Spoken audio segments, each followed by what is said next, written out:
Hi everyone, कसे आहात तुम्ही सगळे? तर स्वागत आहे तुमचं माझ्या नवीन ब्लॉगमध्ये. तर बघा, मी तुम्हाला जसं सांगितलेलं होतं की काल आम्ही गेलो होतो बाहेर फिरायला.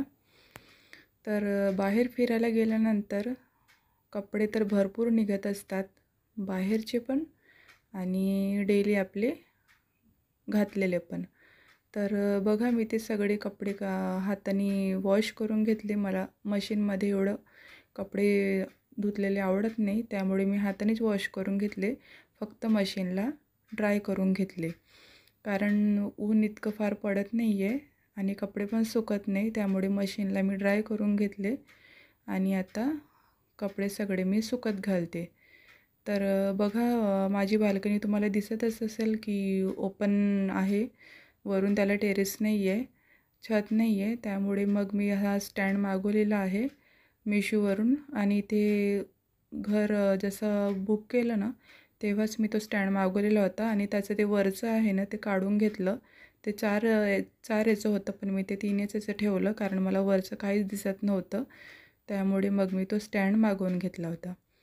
तर बघा, इथे आता इतके भरपूर कपडे होते ना की तुम्हाला काय सांगू. अजून परत थोडे कपडे मी मशीनमध्ये ठेवलेले आहेत बाजूच्या साईडला, जसं जिथे आपण वॉश करतो ना, तिथे मी टाकून ठेवलं. कारण त्याला मी लॉन्ड्री बॅग म्हणून त्याचा यूज करत असते. तसं मी तिथे ठेवलेले कपडे आणि त्यातले जे आवश्यक कपडे आहेत ते मी वॉश करून घेतले.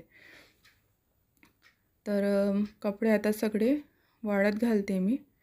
आणि जे नवीन कपडे होते ना, छान असे, तेच वॉश केले. बाकीचे सगळे कपडे तसेच ठेवून दिले. आणि अशी ओपन बाल्कनी असल्यामुळे कसं, मला तर इच्छा होती माझी की वर पण अशा कुंड्या हँग करून घ्यायच्या, पण ती इच्छा तर काही माझी झालेली नाही पूर्ण. त्यामुळे असो, काही फरक पडत नाही एवढं. तर बघा, इथे मी एक तुम्हाला आज व्हिडिओमध्ये एक ट्रिक देणार आहे. हे बघा, माझं झेंडूचं झाड आहे. ते खूप छान झाड होतं, मी असं आणलेलं तेव्हा. पण काय माहिती, मला वाटते माझंच पाणी वगैरे टाकताना कदाचित धक्का लागला असेल कधी, तर त्याची ती फांदी होती ना, ती थोडी तुटून गेली होती. तर मी आता काय करणार आहे, हे बघा, माझ्या घरच्याच झाडाचं मी ॲलोवेरा तोडून घेतलं आहे.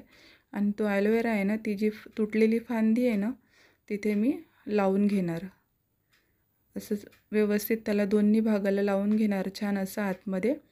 आणि मग ते लावल्यानंतर ना, त्याला मी काय करणार, दोरा घेऊन त्याला बांधून घेणार. आणि तसंच ते त्याला बांधून ठेवायचे छान असं. आणि लगेच ते 2 ते 3 दिवसात व्यवस्थित होत असते. तर हे बघा, मी आता झाडाला पाणी घालणार आहे. तर यात पण एक तुम्हाला ट्रिक आहे महत्त्वाची. तर हे माझ्या 2 बॉटल आहेत, ज्यात मी माझं हे तयार करत असते.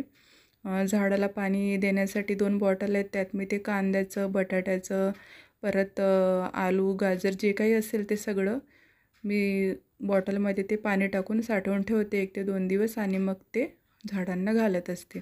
तसंच ते बनाना पील असते, ऑरेंजचं वरचं जे साल असते ना, ते पण आपण असंच पाण्यात टाकून ठेवू शकतो. त्याचं पण ते छान झाडांना एक फर्टिलायझर तयार होते. त्यातून त्यांना एक खाद्य मिळत असते. म्हणून मग मी ते कांद्याचं पण जे पण काही घरात किचनमध्ये निघते ना, ते मी कधीच फेकत नसते. ते सगळे मी असं त्याला पाण्यात साठवून ठेवून त्याचं पाणी मी झाडांना घालत असते. आणि हो, मी असं एक्स्ट्रा कुठलंच खतबीत टाकत नाही झाडाला. आणि हे बघा, ही चहापत्ती आहे, ती पण मी अशी छान अशी वॉश करून त्याला उन्हात सुकवते आणि ती पण मी झाडांना घालत असते. हे बघा, मी एक नवीनच खत आता आणलेलं आहे, आठवडा झाला असेल. NPK खत आहे ते. आणि हे आहे कोकोनट पावडर म्हणतात ते, जी झाडांना आपण झाडं तयार करताना त्यात थोडं घालत असतो ना, ते आहे ती. तर ते पण मी झाडांना फक्त झाडं लावताना त्यात घालायला म्हणून आणलेली आहे. आणि NPK खत आहे ना, ते मी सहज, म्हणजे झाडांना फुलं येत नव्हते बऱ्यापैकी, त्यामुळे मग मी ते आणलं आणि ते थोडे थोडे घातलेत. तर फ्लॉवरिंग तर छान झाली, पण बनाना पील असते ना, ते घातल्यानंतर पण खूप छान अशी भारी फ्लॉवरिंग होत असते झाडांना. तर हे बघा, आता पाणी तयार केलं, मी साठवून ठेवलं होतं ना ते सगळं बॉटलमध्ये, ते सगळं मी आता तयार केलं आणि आता ते झाडांना घालून घेते. तर हे बघा, मी भिंतीवर जे लावून घेतले आहेत ना, छोट्या छोट्या कुंड्यांमध्ये काही आहेत माझे छोटे पॉट आहेत, काही डबे वगैरे अशाच्यात मी तयार केलेले आहे. कारण मला जे पण असं डबे निघतात ना किचनमधून वगैरे ते मी फेकत नाही, त्याला तयार करते. मला त्यात वेगळाच असा आनंद मिळत असतो.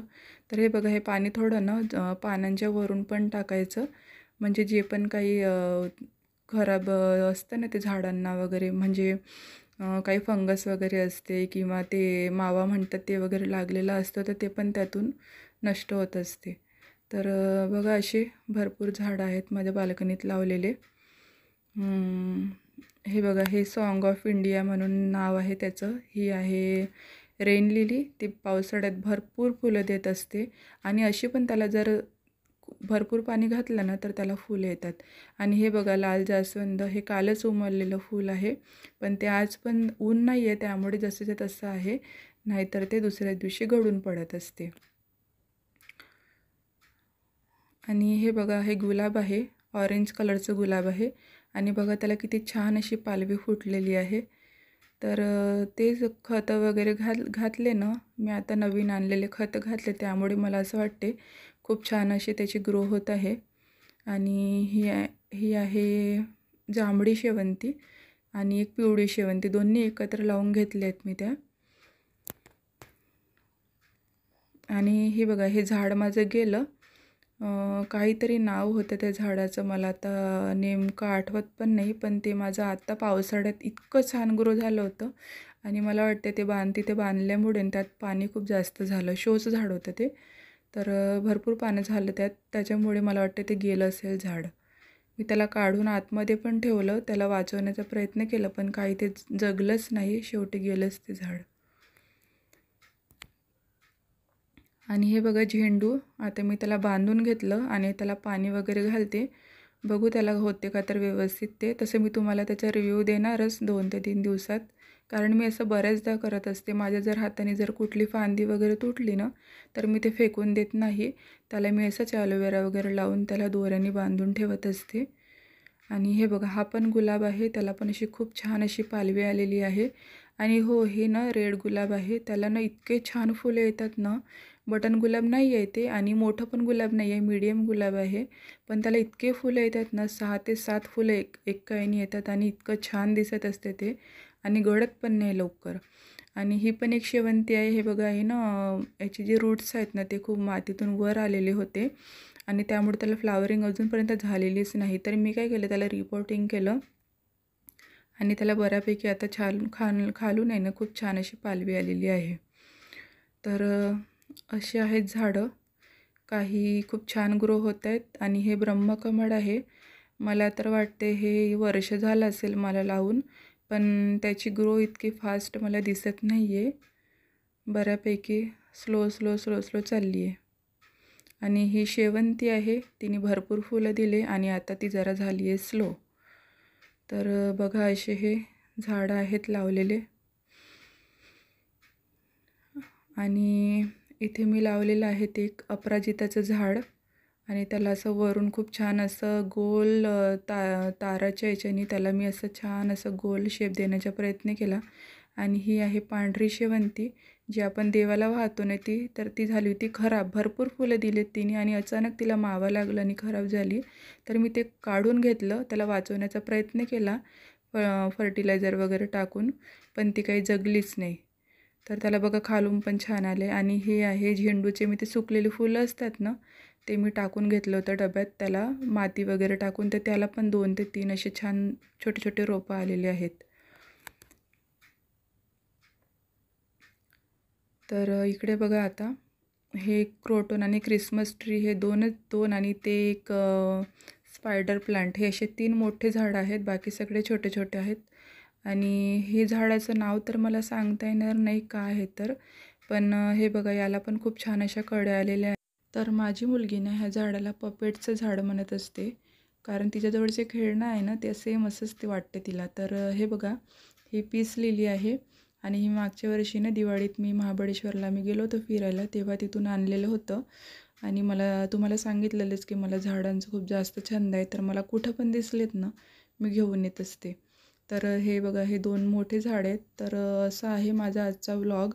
तर तुम्हाला कसं वाटलं मला कमेंट्समध्ये नक्की सांगा. बाय.